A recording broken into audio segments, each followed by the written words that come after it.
하나님의 말씀 봅니다. 히브리서 13장 18절에서 25절까지 하나님의 말씀입니다. 교독하겠습니다.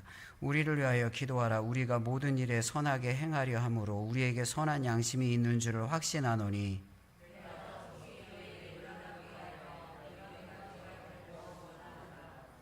양들의 큰 목자이신 우리 주 예수를 영원한 언약의 피로 죽은 자 가운데서 이끌어내신 평강의 하나님이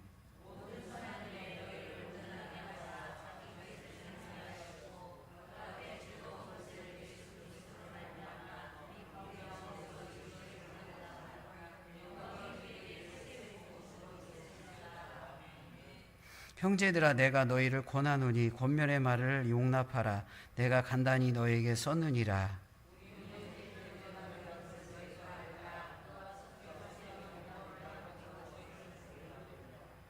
너희를 인도하는 자들과 및 모든 성도들에게 문안하라.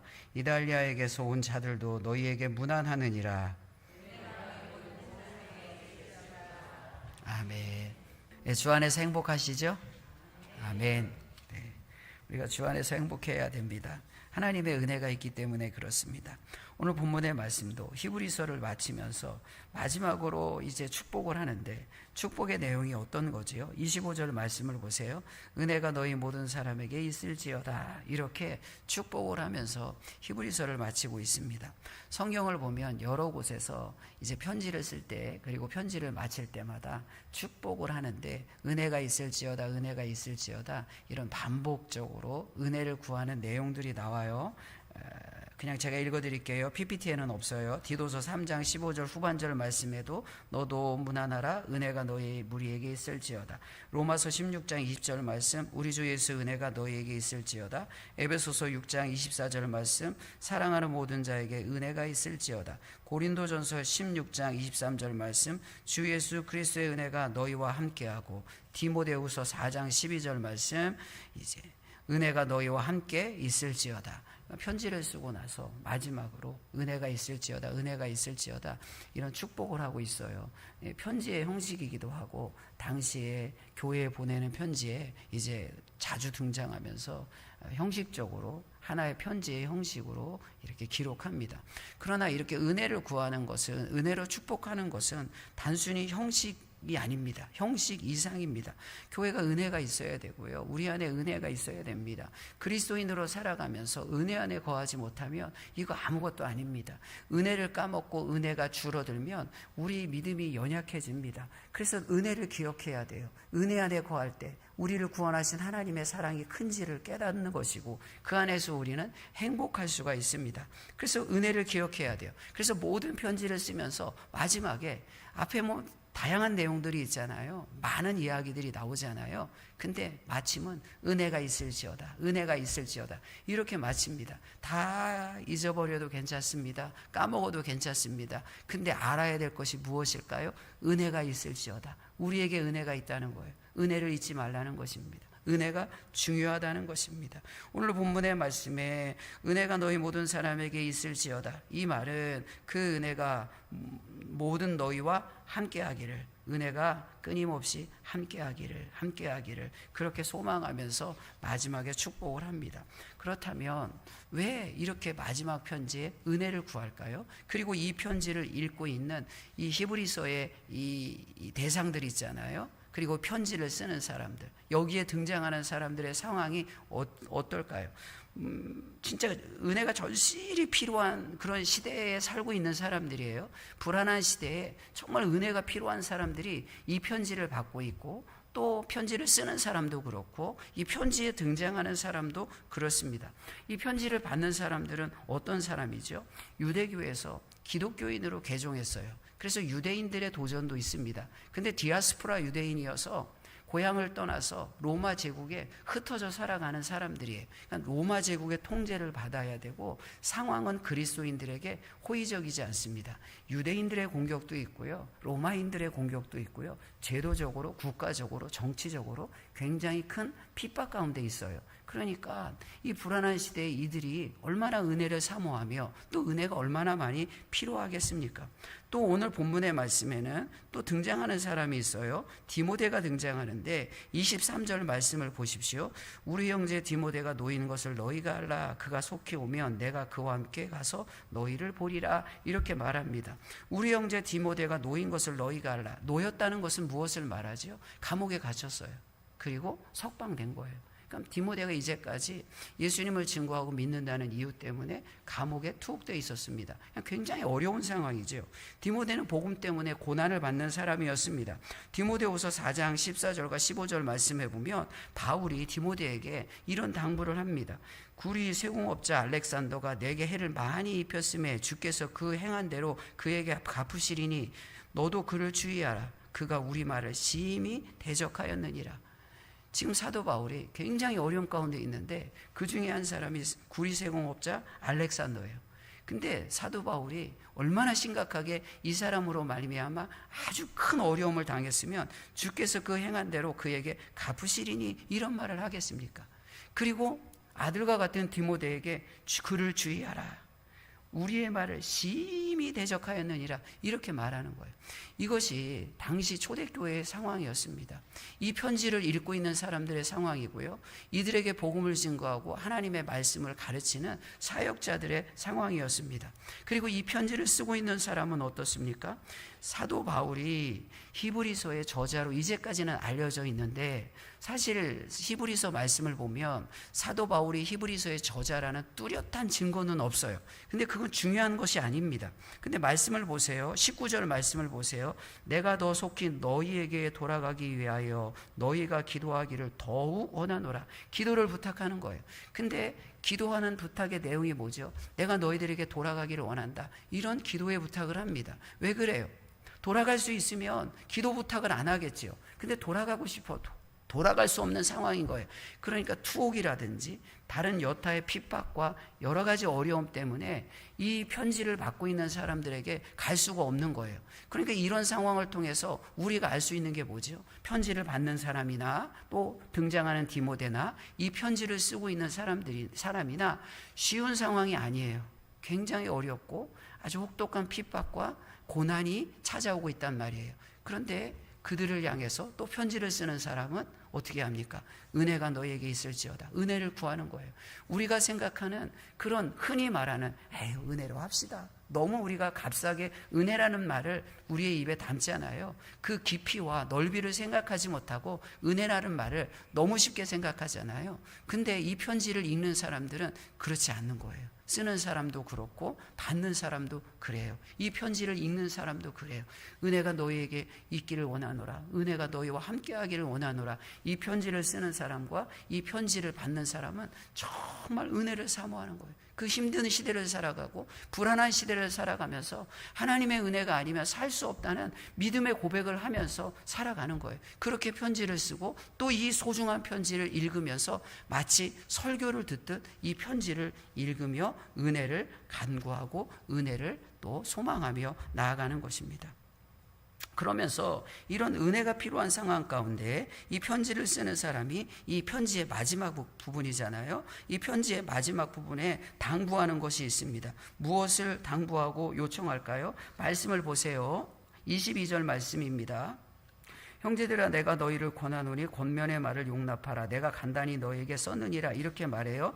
권하노니 권면의 말을 용납하라. 이 말은 이제 설교를 했다는 거예요.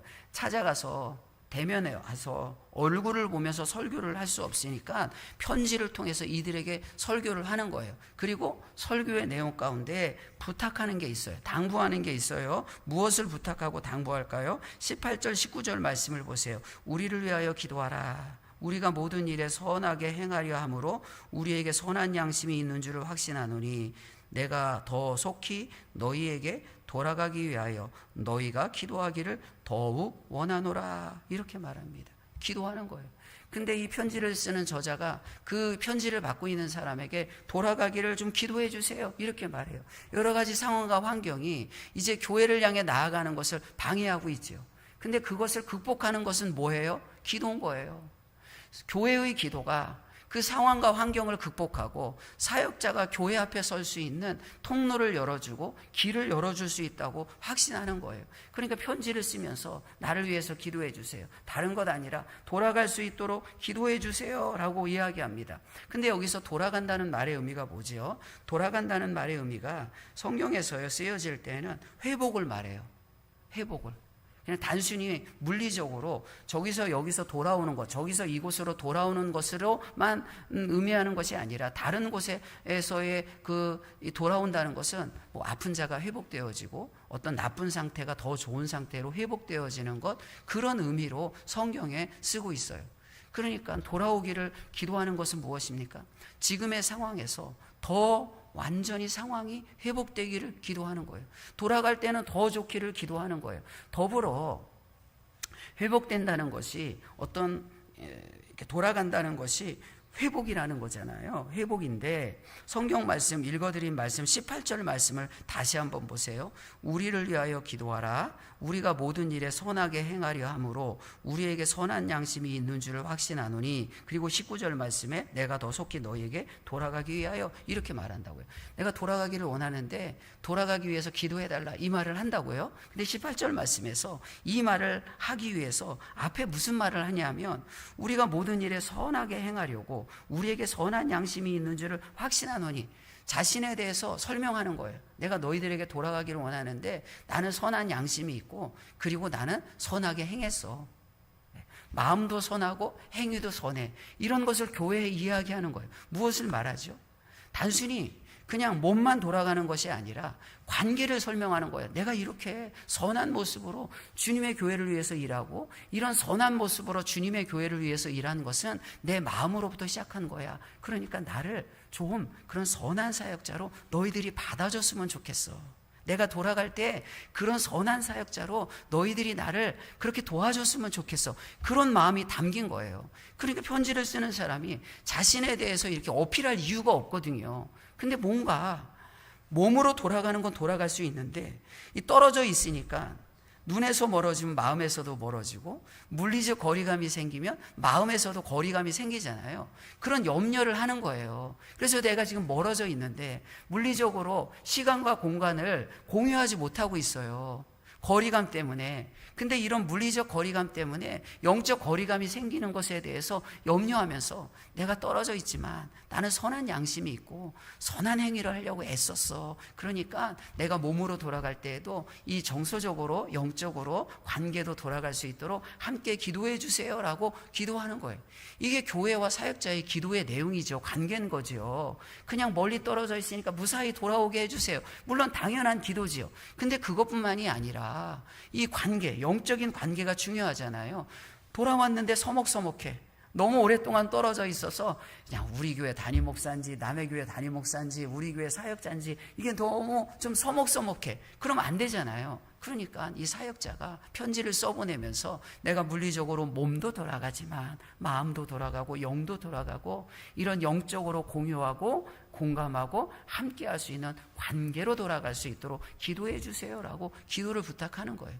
이것이 우리의 공동체 가운데 있는 기도지요. 성도 안에 있는 기도고 교회와 사역자의 기도고 또 여러분들을 위해서 기도하는 저의 마음이기도 하고 다 그렇지요. 그래서 밤에 나와서 우리가 또 서로를 위해서 기도하는 것 아니겠어요? 이 기도를 통해서 하나님의 영적 관계가 교회 공동체 안에서 건강히 세워지는 거예요. 그래서 기도를 부탁하는 거예요. 기도해 주세요. 기도해 주세요. 이렇게 말합니다.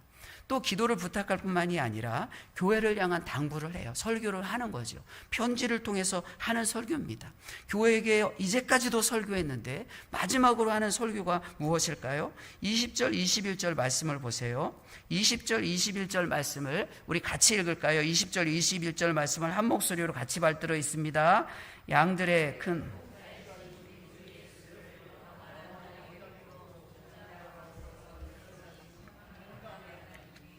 모든 선한 일에 너희를 온전하게 하사 자기 뜻을 행하게 하시고 그 앞에 즐거운 것을 예수 그리스도로 말미암아 우리 가운데서 이루시기를 원하노라. 영광이 그에게 세세 무궁토록 있을지어다. 아멘. 네, 여기서 교회를 향한 당부를 해요. 근데 교회를 향한 당부를 하면서 교회를 향한 당부를 직접적으로 단도직입적으로 나 이거 원해 라고 바로 이야기하지 않고 교회를 위한 당부를 하기 위해서 앞에 하는 말이 있습니다. 20절 말씀에 교회를 위한 당부를 하기 위해서 미리 하는 말이 무엇입니까? 양들의 큰 목자이신 우리 주 예수를 영원한 언약의 피로 죽은 자 가운데서 이끌어내신 평강의 하나님이, 이렇게 말해요. 평강의 하나님이. 평강이라는 말을 쓰고 있어요. 물론 평강의 하나님, 이거 굉장히 자연스러운 표현이잖아요. 근데 이 편지를 듣고 있는 사람, 읽고 있는 사람들은 어떤 사람이라고 했어요? 유대교의 백그라운드를 가지고 있어요.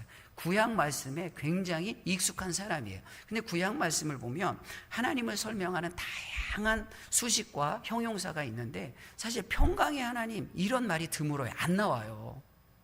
근데 구약에 이미 익숙한 사람들이죠. 그래서 하나님에 대한 선지식이 있어요. 하나님은 이런 분이다 저런 분이다. 하나님에 관한 지식이 구약의 말씀을 통해서 이미 이들은 습득한 사람들이라고요. 근데 이들에게, 구약에 익숙한 이들에게 하나님을 소개할 때 평강의 하나님이라고 굳이 이 성경에서 쓰고 있다는 거예요.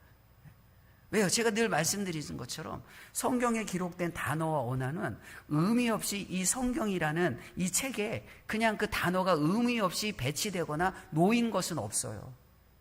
그곳에 배치되어지고 그 문장 안에 있다면 그 문장 안에 배치된 단어는 분명한 영적인 뜻과 의미가 있는 거예요. 그러면 이 편지를, 구약에 익숙해 있는 이 사람들이 이 편지를 설교로 들을 때 어떤 생각이 들까요? 굉장히 삶의 환경이 불안하단 말이에요. 지금 재산도 뺏기기도 하고 직간접적인 핍박과 고난 가운데 처해 있단 말이에요. 근데 그 하나님이 우리와 함께 하시는데 그 하나님이 평강의 하나님이에요. 우리에게 은혜를 주시는 하나님이 평강의 하나님이에요. 구약에 익숙한 이 유대주의적 기독교인들, 유대교를 백그라운드로 가지고 있는 이 기독교인들에게 평강의 하나님이라는 단어는 그렇게 익숙한 단어가 아닌데 이들이 비로소 이 편지를 통해서 하나님을 만날 때 평강의 하나님으로 만나는 거예요.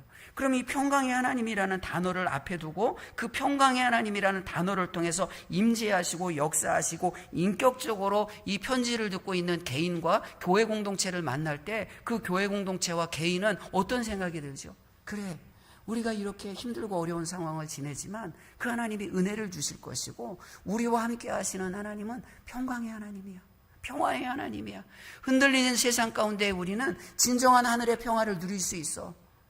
로마가 주는 평안이 아니라 하나님 나라에서 누리는 평안이 우리 안에 있어. 이런 고백을 하는 거죠. 우리도 말씀을 묵상할 때 이 많은 말씀이 있지만 이 단어 한 가지를 붙잡고 묵상할 수도 있는 거예요. 평강의 하나님? 그래, 내 삶 가운데 하나님은 평강으로 역사하시는구나.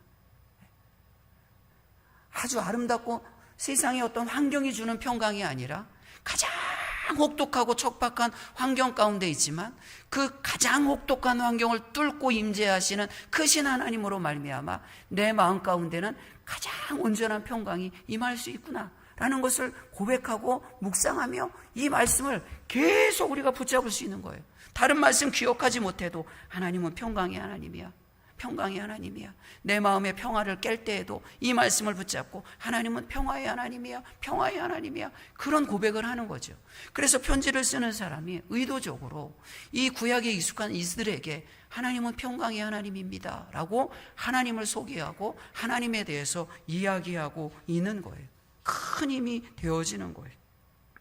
말씀 가운데 또 한번 말씀을 보세요. 21절 말씀을 읽겠습니다. 모든 선한 일에 너희를 온전하게 하사 자기 뜻을 행하게 하시고 그 앞에 즐거운 것을 예수 그리스도로 말미암아 우리 가운데 이루시기를 원하노라. 이제 세 가지를 말하는데 이제 세 가지를 이야기하면서 20절 말씀에 평강의 하나님을 이야기하면서 거기서 뭐라고 이야기하냐면 언약의 영원한 언약의 패로 죽은 자 가운데서 이끌어내신 평강의 하나님, 하나님을 평강의 하나님으로 소개하면서 이끌어내신 평강의 하나님 이렇게 말해요. 여기서 말하는 이끌어냈다는 것은 이 단어가 죽음에서 높아지는 거예요. 그냥 이끌어내다, 인도하다, 그냥 어디에서 어디로 인도하다, 이게 수평적인 단어가 아니라는 거예요. 단어의 의미가 제가 여기서 저기로 가는데 하나님이 저기로 인도해 주시는 거예요. 이끌어 가시는 거예요. 그런 수평적인 단어가 아니라 이 이끌어냈다는 것은 수직적인 단어예요. 수직적인 단어. 그러니까 수직적인 단어가 뭐지요? 예수님을 죽은 자 가운데서 이끌어내셨다는 건데, 이게 수직적인 단어가 뭐예요? 죽음의 권세에서 이끌어내셨다. 부활의 권세로 이끌어내셨다. 승천의 권세로 하나님이 역사하신다. 그런 의미를 담고 있는 수직적 단어라는 거예요. 그러니까 이 단어도 우리가 볼 때는 그래 이끌어내셨지. 뭐 이끌어낸다는 말이 성경에 수도 없이 많이 나오잖아요. 그럼 우리는 평범하게 이 단어를 생각할 수 있어요. 근데 이 성경을 읽는 초대교회 성도들은 이 단어가 수직적인 단어구나. 가장 낮은 곳에서 가장 높은 곳으로 예수님을 높이셨던 것처럼 우리가 정말 굉장히 힘들고 어려운데 이 가장 낮은 곳에서 우리를 예수님이 죽음의 권세로 부활하시고 승천하셨던 것처럼 우리도 이끌어내신다. 그런 소망과 위로가 되어지는 거예요. 이 단어 하나하나가. 그래서 힘이 되어지는 거예요. 마지막 편지에 더 큰 힘을 얻는 거예요. 이 편지의 말미에 큰 위로가 되어지는 거예요. 그러면서 이렇게 위로를 하면서 당부를 해요. 21절 말씀에 세 가지를 당부하죠. 모든 선한 일에 너희를 온전하게 하사, 이렇게 말합니다. 첫 번째는 모든 선한 일에 너희를 온전하게 하사. 모든 선한 일에 너희를 하나님이 온전하게 하신대요. 온전하게 하신다는 것은 무엇일까요? 하나님의 뜻을 행할 수 있는 내적인 자질을 이야기하는 거예요. 내면이 온전하게 되는 거예요.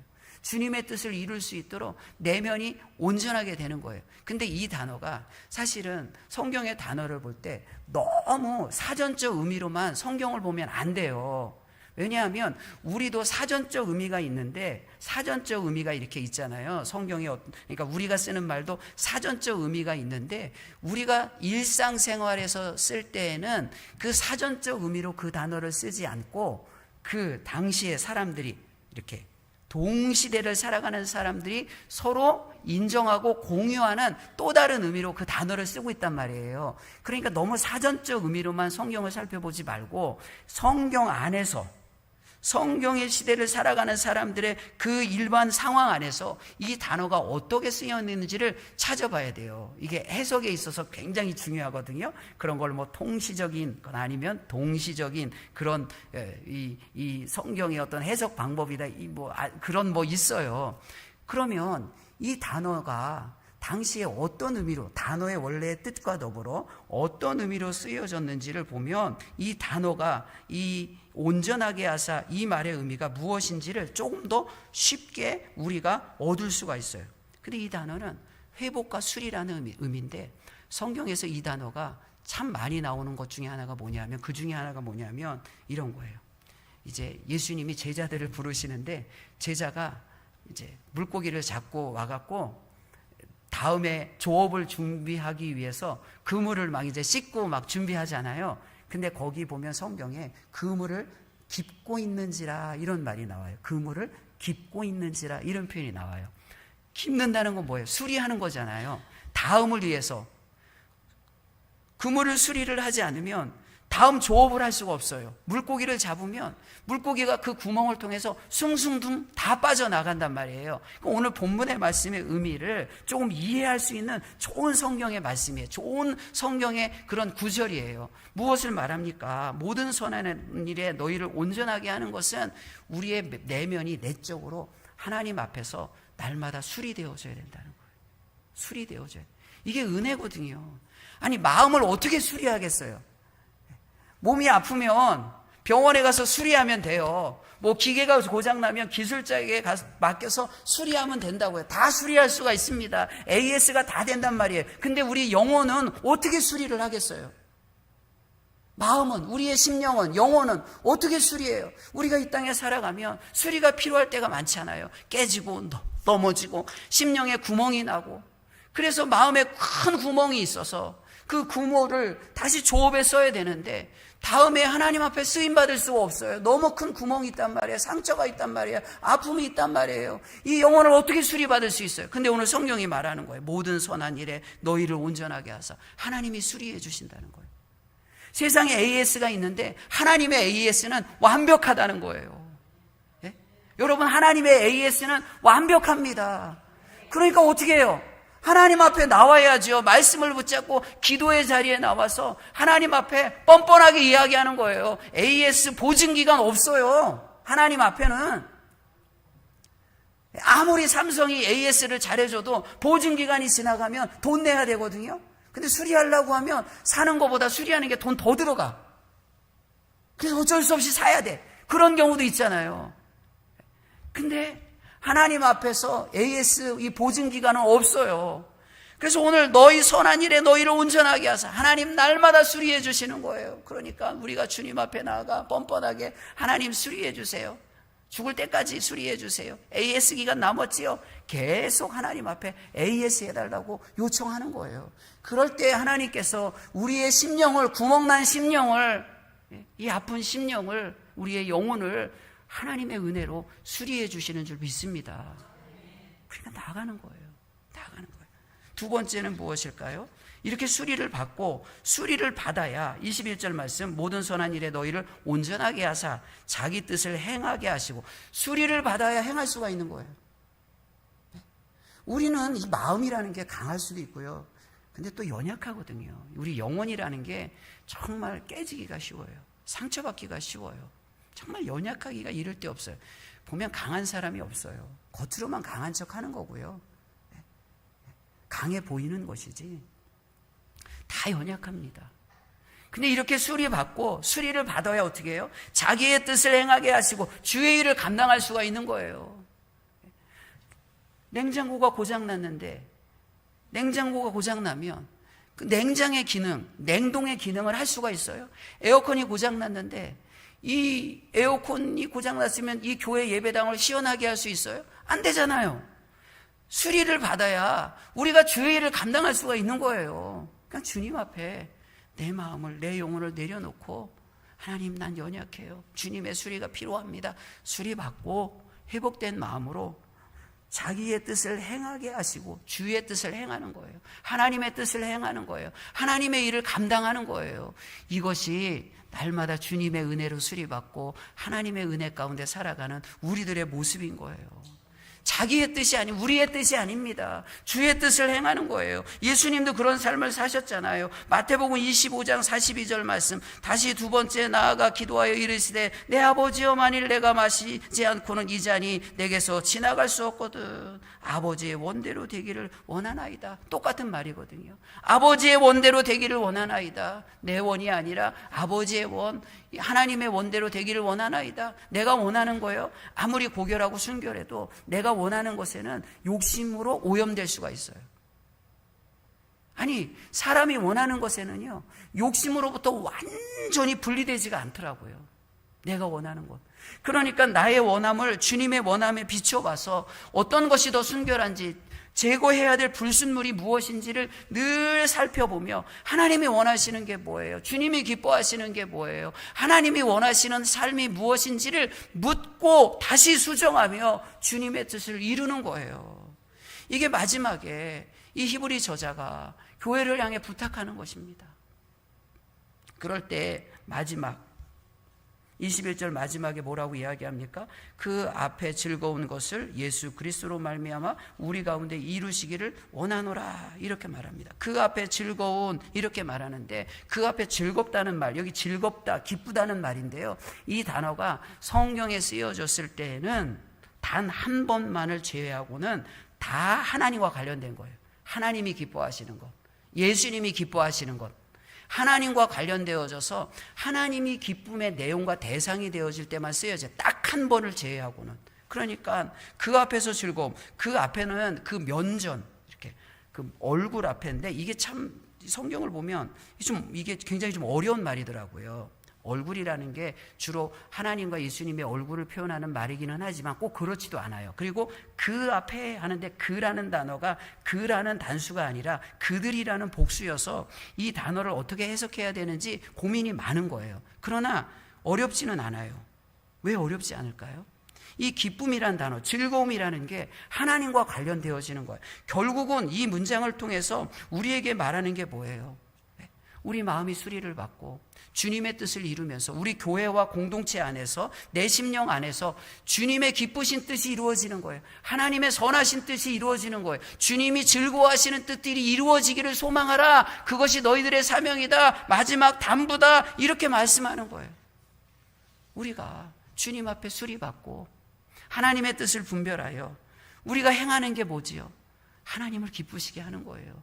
예배 드리는 이유가 뭐예요? 우리가 소비자여서요? 고객이어서요? 관객이어서요?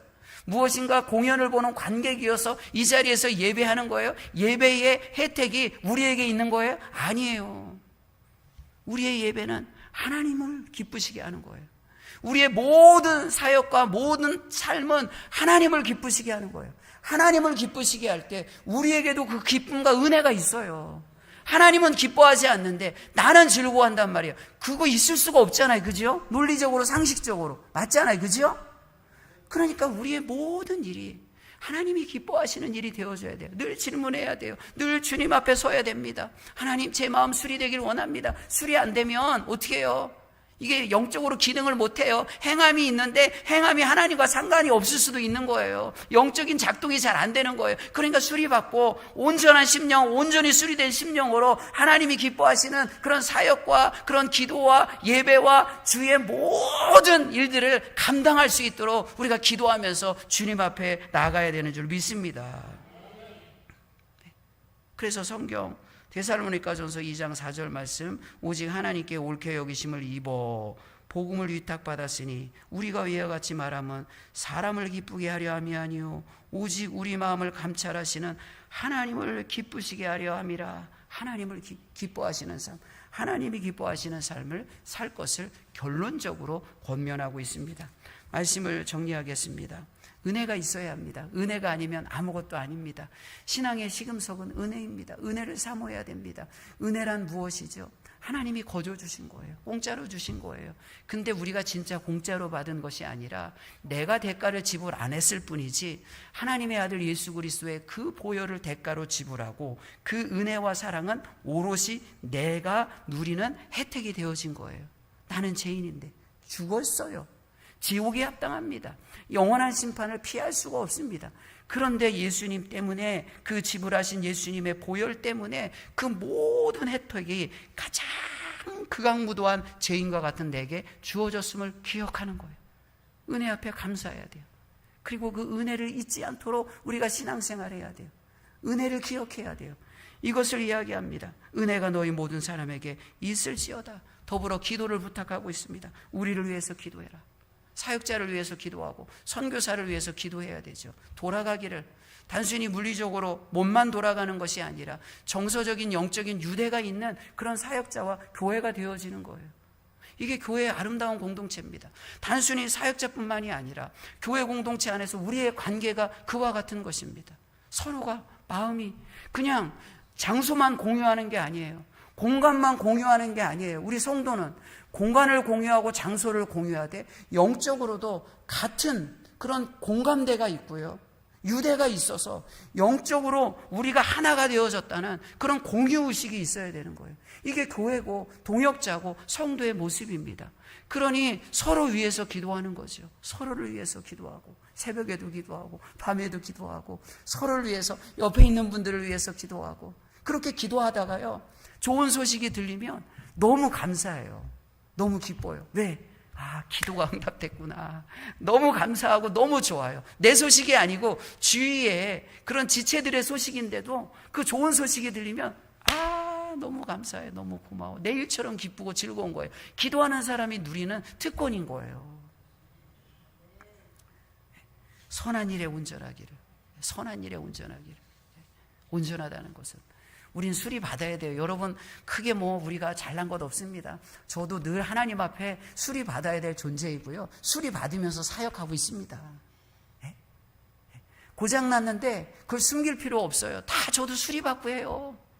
수리 받으면서 하는 거예요. 우리 다 수리 받는 거예요. 수리 고장 났는데 마치 수리 받을 필요가 없지 내가 완벽하고 온전하다고 하는 것은 자신을 속이고 하나님을 속이는 거예요.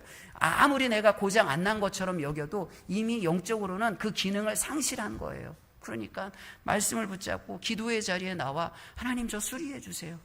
AS 기간 이거 영원한 거잖아요. 하나님 책임지셔야 되잖아요. 저 하나님의 형상으로 지음받았잖아요. 하나님이 저를 창조하신 분이잖아요. 세상의 말로 하면 제조자잖아요. 하나님 우리를 창조하셨잖아요. 그것도 하나님의 형상으로. 그리고 예수님의 보혈로 그 형상을 회복시켜 주셨으니까 하나님 끝까지 수리해 주세요. 제 안에 오롯이 하나님의 형상이 드러나며 온전한 그리스도인으로 살아갈 수 있도록 수리해 주세요. 수리할 때 우리는 내 욕망대로 살아가지 않고 예수 그리스도의 뜻을 이루어 살아가며 우리의 삶의 모습에서 주님이 기뻐하시는 삶의 열매를 맺으며 살아갈 수가 있습니다.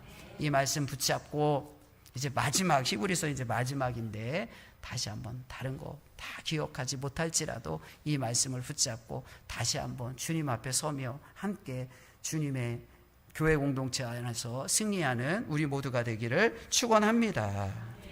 하나님 감사합니다. 은혜가 아니면 지금의 우리의 모습, 나의 모습을 어떻게 설명할 수가 있겠습니까? 하나님 모든 것이 주님의 은혜입니다. 그리고 우리가 서로 사랑에 빚져서 우리 지체들을 위해서 기도합니다. 그래서 단순히 공간만을 함께하는 그런 공간에 함께 있는 그런 사람이 아니라 이 영적인 자리에 함께 영으로 하나 되어지고 정서적으로 영적으로 서로를 위해서 기도하는 그런 하나님의 나라의 백성이며 가족임을 우리가 고백합니다. 그런 영적인 유대 가운데 서로를 위해서 기도하는 우리가 되게 하시고, 때로는 이렇게 공동체 안에 살아갈 때에 이런 다양한 여러 가지 이유 때문에 우리 고장날 때도 있습니다. 그 사실입니다. 부인하고 부정할 수 없습니다. 그러나 참 다행이고 모든 것이 주님의 은혜인 것은 우리를 창조하신 하나님 앞에 언제든지 나아가면 완전히 새 것처럼 수리하시고 회복시켜 주시는 하나님의 은혜가 있기 때문에 우리가 주님 앞에 나아갑니다. 그래서 주님의 일을 감당할 수 있고 주님의 일을 행할 수 있습니다. 하나님 우리에게 이 은혜를 더하여 주시사 우리도 날마다 새 것처럼 이전 것은 지나갔으니 보라 새 것이 되었도다, 새 것으로 만들어 주시는 주님의 은혜 앞에 우리의 삶을 맡기며 완전히 수리되어지고 온전히 주의 일을 감당하며 주님의 기뻐하시는 일들을 행할 수 있도록 인도하여 주시옵소서. 예수님의 이름으로 기도하옵나이다. 아멘.